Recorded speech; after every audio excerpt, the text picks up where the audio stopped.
Hi, I'm Ryan Szymanski, creator for Battleship New Jersey Museum and Memorial. And today we've got a sort of preservation-focused topic for you.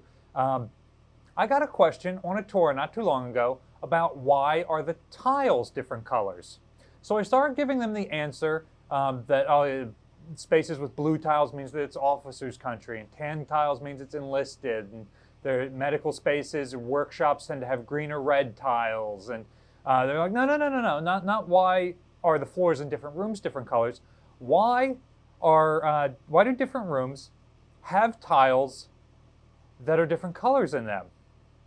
So for example, we're currently in a space that in the 90s was the word processing center. Early days of computers being on this ship, the Navy put some on here so sailors could have access to them so they could learn how they worked, because computer literacy was not that big in the 80s or 90s because digital computers were so new.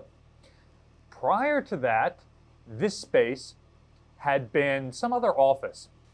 As the word processing center, it seems like the Navy removed whatever original desking was in here and they installed some new stuff. And you notice that the brown tile here is a different shade than the brown tile here or here. It's kind of a patchwork in these spaces. So in today's video, we're going to talk about why that is. Tile on this battleship comes in two different sizes.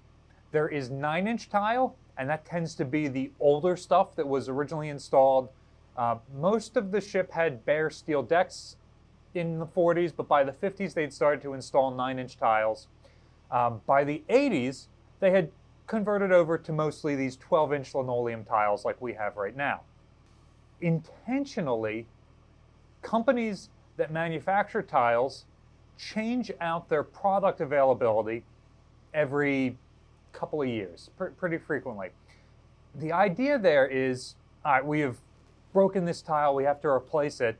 I call the company, it's been 5 years since we did the tile in this room. Well, they can't match that tile with an exact color. They always have a shade of tan in stock, but if we can't just replace this one tile, we either have to put a patch on it that doesn't look good, or we have to buy enough tile for the entire room. So, does the Navy do that? Not very often. Oftentimes, like in this space, when they remove the original furniture that was welded to the deck, they cut those welds, they then had to replace the tiles around that furniture, and so they replaced it with the same type of tile, in this case a tan, but just what was available at that time. If, for example, this room flooded and a lot of the tile was popping up, at that point they wouldn't spot hit it, they would redo the whole room in the new color. So this brings us to the point of today as a museum. Really, best practices is to replace like material with like material. So that helps researchers in the future know what this space looked like perfectly in the past. But often that's not possible. So for example, many of the 9-inch tiles on the battleship were made of asbestos. We're not going to replace 9-inch asbestos tiles with like material, 9-inch asbestos tiles. We're going to replace it with linoleum tiles. The linoleum tiles come in 12-inch by 12-inch sections. So the next best thing to do at this point would be to cut 3 inches off of each of these tiles and lose 1/4 of the material. So that increases the price of the project because now we've got to order more tiles to fill in this room. So when we replace a room with 9-inch tiles, we don't replace it with 9-inch tiles. We replace it with the size tiles that we can get, and we often don't replace it with the exact same shade of the color. So for example, just like the Navy did, if the color of brown is not perfectly identical to what was here, we use the closest possible color, whatever color of brown was currently there. Many times when we're restoring a space, enough of the tile is damaged that, much like the Navy, we will redo the whole space. But oftentimes we'll find that only a couple of tiles have busted. The leveling compound under them wasn't perfect, or people track water in at the base of a ladder, at the base of a door, so the tiles in that area are bad, but the rest of the room is still good. So again, because we are funding limited, we only replace the tiles that need replacing in those instances. So how do we make it so that researchers still get the best possible experience when they're coming through the ship? The key is that we have to document everything we do. What are we ripping up? What products are we replacing it with? That when my successor or their successor comes in and is trying to figure out, well, is this original tile? Is this museum era tile? When was the last time work was done to this space? Then they're going to have a document that says exactly what was done and when and what products were used. And then it'll also have before pictures that show what work was done ahead of time.